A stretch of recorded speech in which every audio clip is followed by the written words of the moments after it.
میرے پیارے پیپلو، پاکستان کی عوام، پاکستان، السلام علیکم، جی بھٹو۔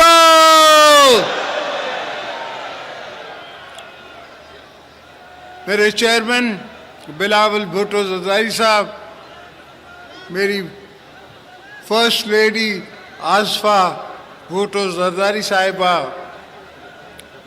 پی ایم آزاد جموں اور Kashmir, C M Sindh, C M Balochistan, اور میرا بھائی محسن نقوی، رسپیکٹڈ جرنلسٹ جو آئے ہوئے ہیں پورے پاکستان سے، پی پی پی کے leadership, secretary general, secretaries, Peoples Party کے جیالو، سارے پاکستان سے جو آئے ہوئے ہیں ان سب کو خوش آمدید گڑی خدا بخش میں۔ اور دوستو، پاکستان پیپلز پارٹی کی یہ دن ہماری بی بی صاحبہ کی شہادت کا اور پاکستان کو پیپلز پارٹی کے بچانے کا دن تھا۔ اس دن پیپلز پارٹی نے پاکستان بچایا تھا، پاکستان کھپے کہہ کے۔ یہ میں نہیں کہہ رہا تھا، یہ پیپلز پارٹی کی اور بی بی صاحبہ کی روح کہہ رہی تھی جو میں نے کہا۔ الحمدللہ پاکستان بچا، پاکستان چلا اور چلتا رہے گا قیامت تک۔ اور ہم شکریہ ادا کرتے ہیں کہ اللہ نے ہمیں موقع دیا کہ ہم نے ایسا چیف بنایا فوج کا جس نے آنکھوں میں آنکھیں ڈال کے ہماری گورنمنٹ کی سپرویژن میں انڈیا کو ایسا منہ توڑ جواب دیا کہ ان کو پتہ پڑ گیا کہ یہ کھیڈ نہیں ہے، وانیا دی سمجھے۔ مودی کو پتہ پڑ گیا کہ یہ مذاق نہیں ہے، پاکستان پاکستان ہے اور ہم مسلمان ہیں اور ہم اپنی دفاع کرنا جانتے ہیں۔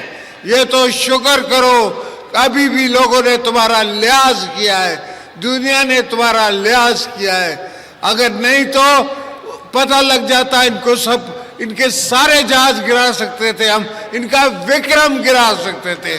مگر دعا کریں کہ یہ حاجی صاحب نے، ہمارے چیف نے، ہمارے ایئر فورس چیف نے ان پہ رحم کیا تھوڑا سا۔ مگر انشاءاللہ اگر دوبارہ کسی میلی آنکھ سے کسی ملک نے بھی دیکھا پاکستان کے طرف تو یاد رکھو کہ یہاں اسد زرداری بیٹھا ہوا ہے، یہاں پیپلز پارٹی بیٹھی ہوئی ہے، یہاں بھٹو صاحب کے وارث بیٹھے ہوئے ہیں یا بی بی صاحبہ کے وارث بیٹھے ہوئے ہیں۔ یہ سب ورکر، یہ سب ہم جنگ کے میدان کے لیے خود تیار ہیں، ہم خود ہتھیار لے کے لڑنے کے لیے تیار ہیں، ہم اپنی جانوں کی قربانی دینے کے لیے تیار ہیں اس ملک کو، اپنے مادر وطن کو بچانے کے لیے۔ تو یہ بھول جاؤ کہ روٹی ہوگی گولی ہوگی، روٹی ہوگی گولی ہوگی، ہم گولیاں ماریں گے، تم کیا گولی مارو گے؟ اور تم نے دیکھا کہ 4 دن تمہاری ٹانگیں نہیں کھڑی ہو سکی، 4 دن تم جنگ نہ کر سکے۔ اتنی بڑی اکانومی، 10 گنا ہم سے بڑا ملک اپنے آپ کو کہلاتے ہو، مگر وہ دل گردہ کہاں سے لاؤ گے؟ وہ دل گردہ کہاں سے لاؤ گے جو ہمارے چیف کا ہے، جو ہمارے پریزیڈنٹ کا ہے، جو ہمارے پی ایم کا ہے، جو ہمارے چیئرمین کا ہے، جو ایئر فورس چیف کا ہے، جو آرمی چیف کا ہے؟ یہ دل گردہ کہاں سے لاؤ گے؟ اس کے لیے دل چاہیے، اس کے لیے جان چاہیے، اس کے لیے شہادت کی امید رکھنی ہے، اس کے لیے شہادت کی دعا اپنے لیے کرنی ہے۔ میرا ایم ایس ادھری ہے، اس نے آ کے مجھے کہا کہ سر وہ جنگ شروع ہو گئی ہے۔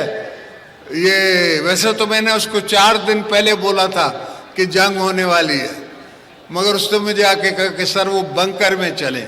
میں نے کہا شہادت آنی ہے تو یہاں ہی آئے گی. بنکروں میں نہیں مرتے لیڈر, میدان میں مرتے ہیں, یہاں نہیں مرتے بنکروں میں بیٹھ کے. تو یہ سوچیں کہ ہم سب تیار ہیں, اگر دوبارہ کبھی بھی پاکستان کو ضرورت پڑی, کبھی بھی ہماری دھرتی ماں کو ضرورت پڑی, تو ہم اپنی سب جان مال دھن سب کو لگانے کے لیے تیار ہیں.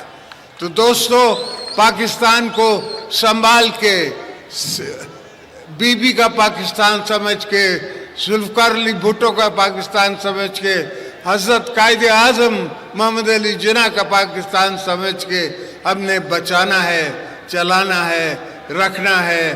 اور آپ سب کو بھی بچانا ہے. کبھی بھی جب بھی میں جیلوں میں گیا, میں نے یہ نہیں کہا کہ میرے ورکروں کو باہر نکالو. میں نے یہ کہا ورکروں کو اپنا خیال کرو, تم بچ کے رہو, میں ان کو خود ہی اکیلا مقابلہ کروں گا.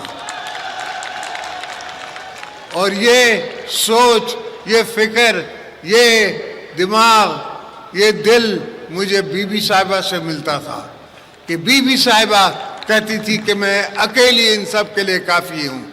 تو ہم سب پیپلز پارٹی, ہم اکیلے ہی دشمنوں کے لیے کافی ہیں. یہ کبھی نہ دشمن سوچے. ہم نے تب بھی جھنڈا پاکستان کا لگایا تھا جہاں بی بی نے حکم کیا تھا. ہم آج بھی اس جھنڈے کے ساتھ چل رہے ہیں, اور انشاءاللہ چلتے رہیں گے. ہماری آنے والی نسلیں بھی چلتی رہیں گی.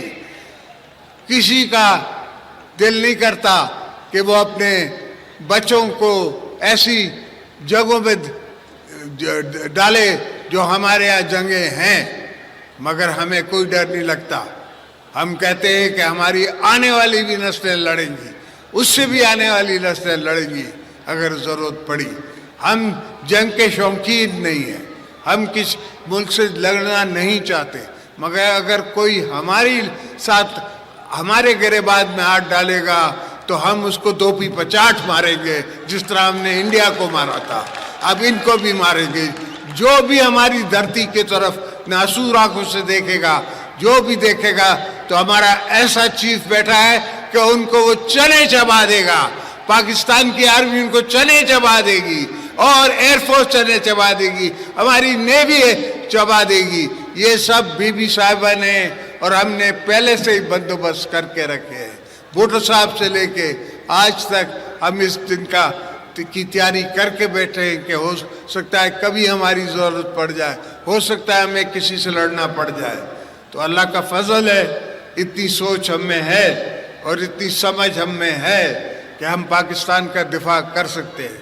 اور جب تک ہم میں دفاعی طاقت نہیں ہوگی تو دشمن ہمیشہ ہمارے طرف میلی آنکھ سے دیکھ سکتا ہے. تو defence is the best offence.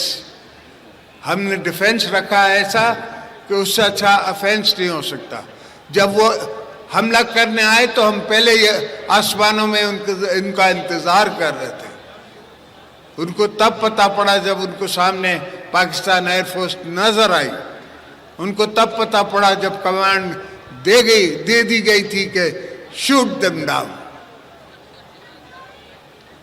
تو اللہ کا فضل ہے, مولا کا کرم ہے.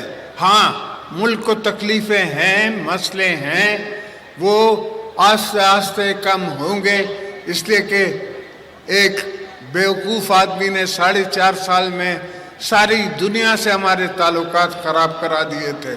پاکستان کی اکانومی تباہ کرا دی تھی. ابھی ہم نے آہستہ آہستہ ساری دنیا سے اپنے تعلقات دوبارہ ٹھیک کیے ہیں. اور مزے کی بات ہے کہ ان تعلقات میں ہمارے ساتھ جنرل عاصم منیر ساتھ ہیں. اور آج ٹرمپ بھی کہتا ہے کہ فیلڈ مارشل, اور فیلڈ مارشل آپ نے اس کو بنایا ہے, پیپلز پارٹی نے بنایا ہے, پاکستان کی عوام نے بنایا ہے. تو انشاءاللہ آپ بے فکر سوئیے. آپ کے بچوں کا, آپ کے آنے والی نسلوں کا بھی میں ضامن ہوں. انشاءاللہ سب کے لیے بہتری کر کے جاؤں گا. پاکستان زندہ باد.